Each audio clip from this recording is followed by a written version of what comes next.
I'm Deputy Chief Clint Crafton with the Whitestown Fire Department, and on this edition of In Quarters with the WFD, we're going to talk about acquired structures and live burn training.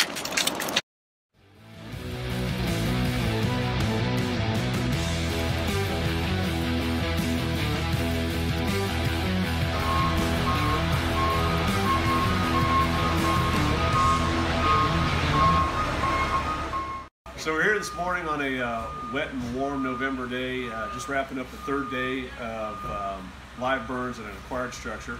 And we're with Division Chief Dave Owens, the training chief, and Dave is going to walk us through what it takes to get one of these structures and how we get it ready to go, all the work that goes into it. So Dave, walk us through from the beginning, just how do we even get these houses in the first place?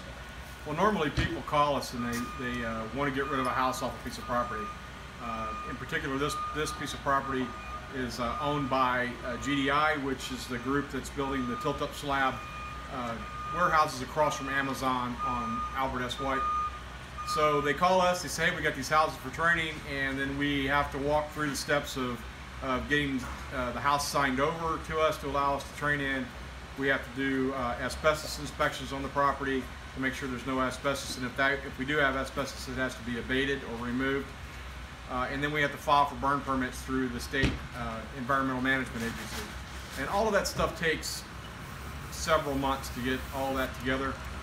And then it's the prep work for the house. We have to tear all the shingles off. We have to take, basically take all the floor coverings off, everything, furnishings out of the house, basically down to just the wood frame and drywall in the residence. Okay, and then, so there's a lot of work that also goes into prepping the outside. All the stuff that on the outside has to come off, generally speaking. What all is that involved? Right. If it's vinyl siding at all, vinyl siding has to come off. The styrofoam insulation behind the vinyl siding has to come off. And I said the shingles. We have to pull all the shingles off. Tar paper's all got to come off of the residence before we can burn it.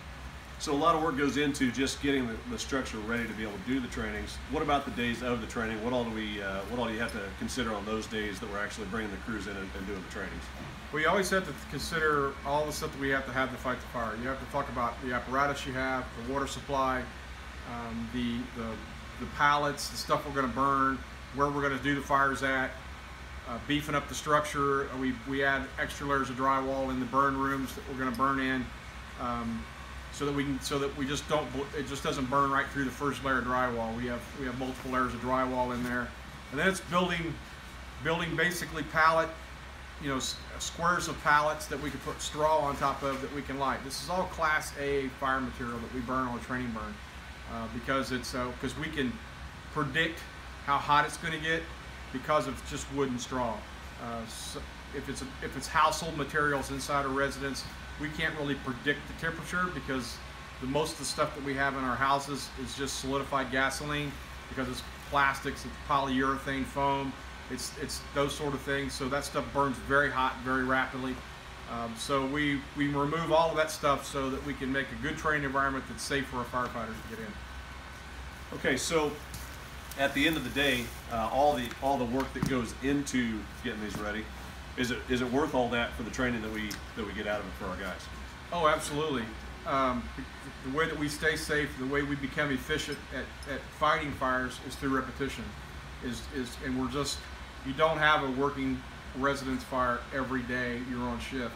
So it's good to have an acquired structure like this so that we can simply go through the repetitions of hose advancement, search, victim removal, fire extinguishment, overhaul, those kind of things that we need to do on a regular basis to stay proficient. Then the last thing, we just heard some sirens in the background when we started this. How do we, with a department our size, kind of talk us through how we make sure that we're still taking the runs that happen in the district, the runs that we're not putting on hold just for our training?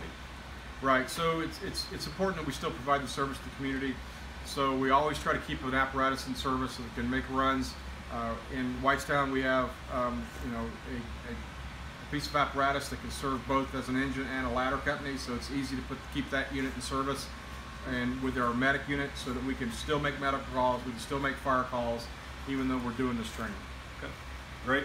And then the last thing, at the end of the day, what's the last step on these acquired structures for us? Well, it's always, most people want the structure. The reason why they donate them to us is they want them off the property. It's either they're going to redevelop the property or they just don't want to have to deal with an abandoned house sitting on their property now. So we're going to burn it down. We're going to light it. We're going to pull all the apparatus, pull all the firefighters away from it, pull the hose of water away from it, and we're just going to light it on fire and watch it burn to the ground. There you go. All right, thanks, Dave. Appreciate you taking the time, and join us next time. Thanks very much.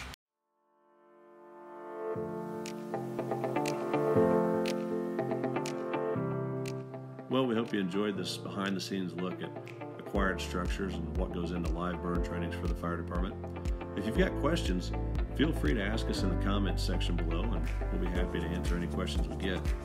Thanks for joining us today, and join us again on the next one.